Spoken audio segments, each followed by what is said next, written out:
Some people say that mass immigration into the United States can help reduce world poverty. Is that true? Well, no, it's not. And let me show you why. This gumball represents the 1 million legal immigrants that the United States has taken every year on average since 1990. Now, who in the world deserves our humanitarian compassion? The World Bank has one measure of the desperately poor of the world. They make less than $2 a day. And how many people make less than $2 a day in the world? Well, let's start with Africa. In Africa alone, there are 650 million people who make less than $2 a day. 650 million. And in India, another 890 million people, desperately poor. China adds another 480 million people, making less than $2 a day. And unfortunately, the rest of Asia has a heartbreaking 810 million people who the World Bank says make less than $2 a day.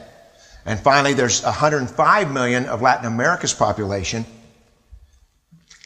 that are desperately poor. All told, the World Bank says there are 3 billion people in the world. 3 billion people who are desperately poor, making less than $2 a day. That's 3,000 gumballs. And every year, we take 1 million and suggest that we've somehow made a humanitarian difference. Of course, we don't pull our immigrants from these desperately poor populations, do we? These people are too poor, too sick, too disconnected to make it here as immigrants. We tend to pull our immigrants out of the better off poor of the world. And Mexico tends to define the type of immigrant that we bring here because the plurality of people come from Mexico. And Mexico is poor. How many people in the world live in countries that have average incomes lower than that of Mexico? And the World Bank tells us that that number is these 3 billion plus another 2.6 billion people. 5.6 billion people in the world who live in countries with average incomes below that of Mexico. That's 5,600 gumballs. And so what is it that the elites are telling us? They're telling us that when we take this 1 million immigrants, that we somehow or another are tackling world poverty. And we have to do it regardless of the effect on our unemployed, the working poor, the most vulnerable members of our society, regardless of the effect on our natural resources. Even if we went by the most radical proposals in Washington, which are to actually double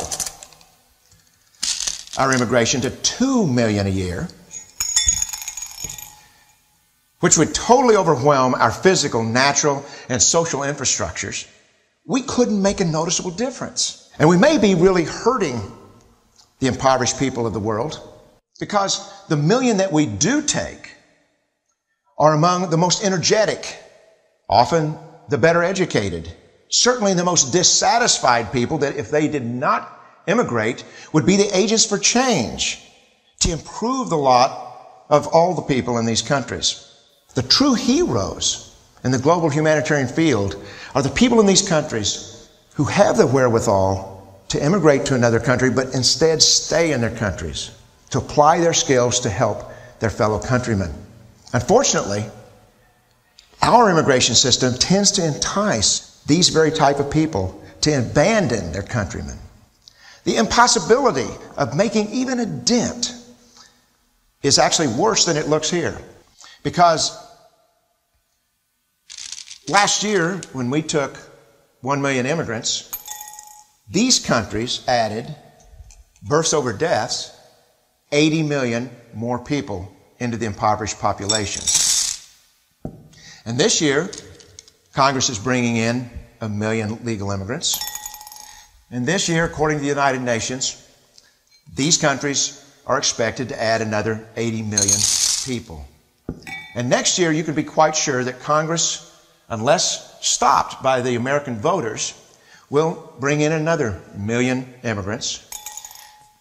And these countries, unfortunately, will be adding another 80 million people. into these impoverished nations. We could take 5 million a year, but we'd never get ahead